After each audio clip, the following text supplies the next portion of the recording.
사실 이제 이 모든 문제들 때문에 하여튼 모든 대책과 특집 기사의 끝은 백업을 잘 받으세요로 네. 끝나죠.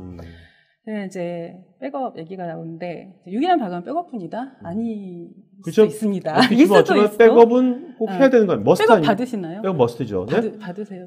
제가 그저께 네. 저 맥북 쓰고 있는데 네. 그저께 네. 외장하드 해가지고 네. 백업 네. 받고 있어요.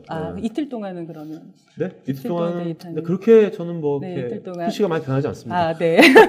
사실 개인들은 만약에 이제 그런 경우도 있는데 기업에서는 매일매일 저희 작업하잖아요. 그렇죠. 예, 최신 데이터들은 사실 한 조사 결과에 따르면 3일에서 7일 사이에 데이터가 지나면 안 쓰는 네. 데이터랍니다.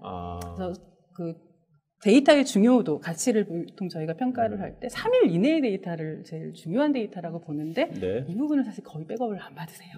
그래서 다시 만들어야 되죠, 처음부터. 개인들이.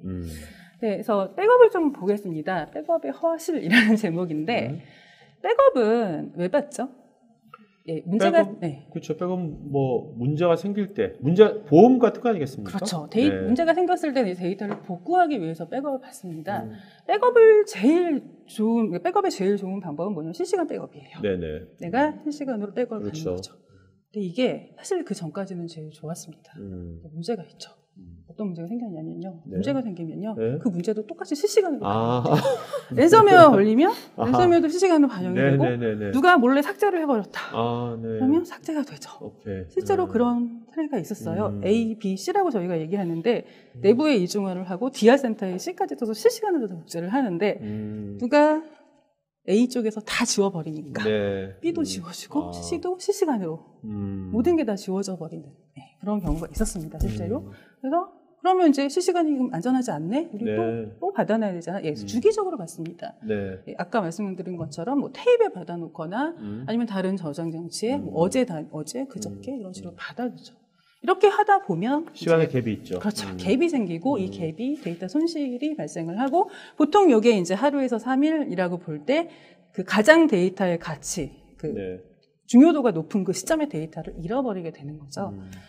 그래서 이제 이런 이슈들이 있고요. 그다음에 또 하나는 백업을 저희가 받는다라고 물어보시면 받습니다 이렇게 얘기를 하세요. 대부분 IT 회사들이. 근데 실제로는 아니에요. 백업을 받고는 계시는데요. 업무 시스템이 10개가 있으면 사실 그중에 받는 거는 정말 잘 돼 있는 데서는 10개를 한 7개, 8개를 받고 계시고요. 사실 많은 데는 한두 개, 두세 개 받고 계시지만 백업을 받는다고 얘기를 하세요. 나머지가 문제가 생기면 그거는 일단 예산 안에서 불가능하므로 이런 경우도 있었어요, 실제로. 하여튼 그래서 백업이라는 게 실제로 그렇게 완벽하지 않을 수도 있다. 그래서 이런 것들을 보강을 하시는 게 일단은 맞습니다. 그다음에 두 번째로 개인 데이터 쪽인데요.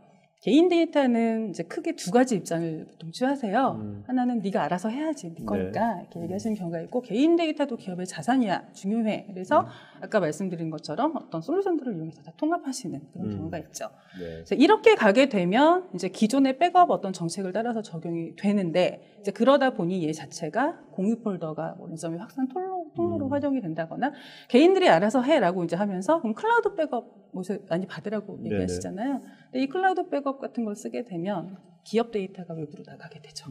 보안 이슈가 생깁니다. 그래서 또 그걸 막아놔요. 그래서 이제 그런 이슈들이 있기 때문에 이 개인 데이터들은 어떻게 백업을 받지 하는 부분들이 이제 큰 이슈가 되죠. 어쨌든 간에 이따가 두 번째 세션에서 이런 것에 구체적인 방안을 맞습니다. 이런 것들을 저희가 해결할 수 있는 방법들을 좀 짚어드릴 겁니다. 그러니까 어떻게 보면 이제 지금 말씀을 들어보니까 그 기업에서 이제 보안은 확실히 해야 되겠고 그렇다고 또 우리 업무의 또 편의성이 너무 또 저하되죠? 안 되잖아요. 그 두 가지를 잘 이제 중간점을 잘 찾아야겠네요. 그렇죠. 그리고 또 그것을 구현하는데 또 비용이 또 너무 많이 들어도 안 되는 거고요. 맞습니다. 그런 관점에서 이따 대안이 나오겠죠. 그렇죠. 그래서 이제 오해라고 저희가 이제 5개를 꼽아봤는데, 그러니까 이것들이 다 필요 없다는 얘기는 아니에요. 그런데 이런 것들이 실제로는 이런 식으로 구현이 되고 있고, 이런 한계점이 있다라는 거를 이제 제가 설명을 좀 드린 거고요. 그러면 이제 이런 것들을 어떻게 대응을 할 수 있는지 이제 저희가 좀 제시하는 방법이 있습니다. 그래서 그거를 좀 살펴보면은. 이제 저희가 사실 이런 것들을 하는 이유는 데이터를 보호하기 위한 거죠. 예방을 하는 것도 마찬가지고 백업을 받아놓는 것도 마찬가지예요. 그러면 데이터 보호를 위한 어떤 예방 정책을 세우실 때 보안 솔루션을 도입하는 게 목표가 돼서는 안 되죠. 네네. 데이터를 보호하기 위한 정책을 적용하는 게 목표가 돼야 됩니다. 그래서 현재 기업 내에 아니면 회사 내에 어떤 정책에 맞도록 정책을 정하시고 우리가 현재 여기까지 구축이 되어 있으니 이런 것들을 막기 위해서는 이런 것들을 적용을 해야 돼라고 가시는 게 맞고요. 네. 복구도 마찬가지죠. 백업을 받는 게 목표가 아니잖아요. 네. 백업은 게 목표가 아니고 얼마나 빠른 시간 내에 나의 데이터들을 다 살려낼 수 있는가가 네네. 목표가 되어야 됩니다. 그래서 이런 것들을 위해서 뭔가를 이제 고민을 하셔야 되는데 이제 그 고려를 하셔야 되는 두 가지 요소가 하나는 기존의 업무 환경을 너무 크게 건들면 네. 너무 힘들어 하시더라. 그리고 이거를 뭐 예를 들어 그 방어율을 90%에서 91%로 높이기 위해서 비용을 지금보다 10배를 써야 돼. 이렇게 얘기를 하면 쓰기 힘드시잖아요. 네. 그래서 이런 부분을 얼마나 합리적으로 효율적으로 접근할 수 있는가가 이제 저희의 이제 목표가 되겠죠. 네. 오케이.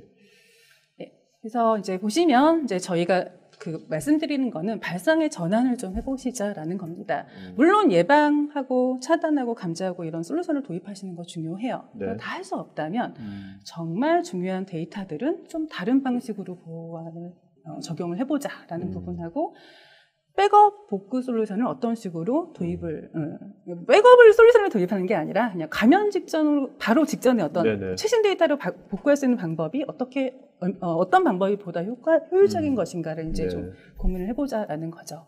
이 두 가지에 대해서 이제 뒤를 알겠습니다. 이어서 소개를 해주실 겁니다. 알겠습니다.